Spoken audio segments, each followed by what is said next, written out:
இன்னைக்கு வரைக்கும் எனக்கு குளிக்கணுங்கிற தேவையில்லை, பல் விளக்கணுங்கிற தேவையில்லை, மலம் போகணும்னு தேவையில்லை, சிறுநீர் கழிக்கணும் அப்படிங்கிற எண்ணம் இல்லை. நீர் குடிக்கும்போது சிறுநீர் வரும், அவ்வளவுதான். நீரே குடிக்கலனாலும் இந்த காட்டில் இருக்கக்கூடிய நீர் இந்த துவாரத்தின் வழியாக போகும்போது சிறுநீர் வரும். அப்ப பல் விளக்க தேவையில்லை, குளிக்க தேவையில்லை, எதுவுமே தேவையில்லை. இந்த உடல்ல தானாகவே மாற்றம் நிகழ்ந்தது. எல்லாரும் போலதான் நானும் வாழ்ந்துட்டு இருந்தேன். எல்லாரும் போல 3 வேளை உணவுகள் உட்கொண்டோம். விருப்ப போதெல்லாம் மனம் விரும்ப போதெல்லாம் சிற்றுண்டிகள் குடி சாப்பிட்றது, இது போல எல்லா போல தான் வாழ்ந்துட்டு இருந்தேன்.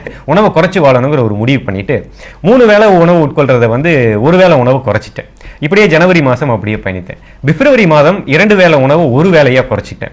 அப்புறம் மார்ச் மாசத்துல 3 வேளை உணவை குறைச்சிட்டேன். இப்போ இந்த உணவு குறைக்கும் போது என்ன ஆச்சு அப்படின்னு கேட்டீங்கன்னா, இந்த உடலை தூய்மை பண்ணணும் அப்படிங்கிறது நிறைய பேர் எனக்கு சொல்லி கொடுத்தாங்க. உடலை தூய்மை பண்ணாம சாப்பிடாம நம்ம இருந்தோம் அப்படின்னா உடல் பாதிக்கப்பட்டுடும். ஏற்கனவே இத்தனை நாட்கள் உள்ளுக்கு இருந்த உணவுகள் எல்லாம் டாக்ஸினா இருந்து நமக்கு விஷமாகி உயிரிழக்க செஞ்சிடும் அப்படின்னு எனக்கு சொல்லி கொடுத்தாங்க. அதை முறையை உடலை எப்படி தூய்மை செய்யணும் அப்படிங்கிற முறையை தூய்மை செஞ்சு அந்த உணவு முறைகளுக்கு வாழ்ந்தேன். ஆனா இன்னொன்று என்னன்னா, அனுபவிச்ச விஷயம், இந்த சூரியனுடைய தாக்கம் இந்த உடலுக்கு தெரியாது. நீங்க வெயில போனீங்க அப்படின்னா இந்த உடல்ல வெயிலுடைய தாக்கம் நமக்கு தெரியறதில்லை. இந்த 274 நாட்கள் அனுபவத்தை சொல்றேன். வெயில் மற்றவங்க கூட போறவங்க எல்லாம் வெயில் அதிகமா இருக்குது, என்னால முடியலன்னு சொல்லுவாங்க. ஆனா அதனுடைய தாக்கம் நமக்கு தெரியறதில்லை. ஒண்ணு. இன்னொன்னு, எல்லாருமே ஏசி போட்டு ஃபேன் போட்டு கூட இருக்கிறவங்க, வீட்டில் இருக்கிறவங்க எல்லாருமே ஏசி இல்லாம ஃபேன் இல்லாம இருக்க முடியாதுன்னு சொல்லுவாங்க. அப்ப நமக்கு இந்த உடல் மாற்றம் என்ன ஆகுதுன்னா, எதுவுமே தேவையில்லைன்னு சொல்லுது.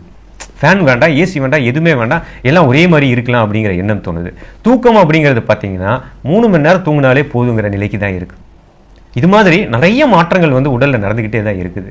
இந்த வாசி யோகம் அப்படிங்கிற அந்த முறையில இந்த பிராணன் அப்படின்னு நம்ம சொல்றோம் இல்லைங்களா, அந்த சுவாசம் இப்ப என்னன்னா, நம்ம சுவாசிக்கிற காத்து ஆக்சிஜன் நம்ம சொல்றோம்.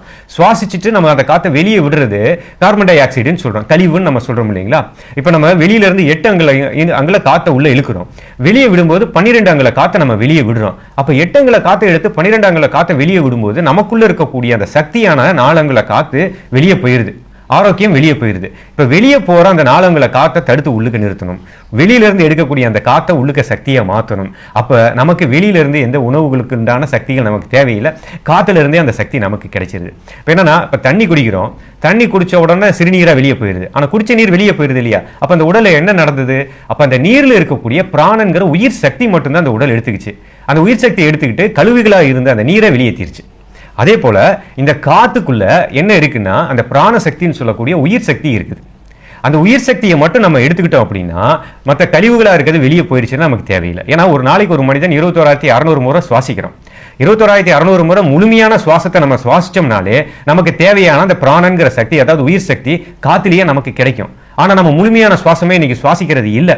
ஏன்னா தொப்புல இருந்து முழுமையா சுவாசம் எடுக்கும் பொழுதுதான் 21,600 தடவை வருது. இன்னைக்கு நம்ம அறநுரையீரல்ல இருந்து தான் சுவாசத்தை எடுக்கிறோம். அப்ப அதிகமான காத்தை நம்ம விரயம் பண்ணிட்டு இருக்கோம். நமக்குள்ளுக்கு இருக்க ஏற்கனவே இருக்கக்கூடிய சக்திகளை இன்னைக்கு அதிகமா நம்ம வெளியே விட்டுட்டு இருக்கிறோம். அதனால தான் இத்தனை வியாதிகள் வருது, இந்த சோர்வு ஏற்படுது, மனசு குழப்பம், டென்ஷனு, பயம், கோபம், இந்த ஆயுசு குறைவா, இது எல்லாமே நடக்கிறதுக்கு காரணம் என்னன்னா இந்த பிராணன் அப்படிங்கிற சுவாசத்துல தான் முக்கியமானதா.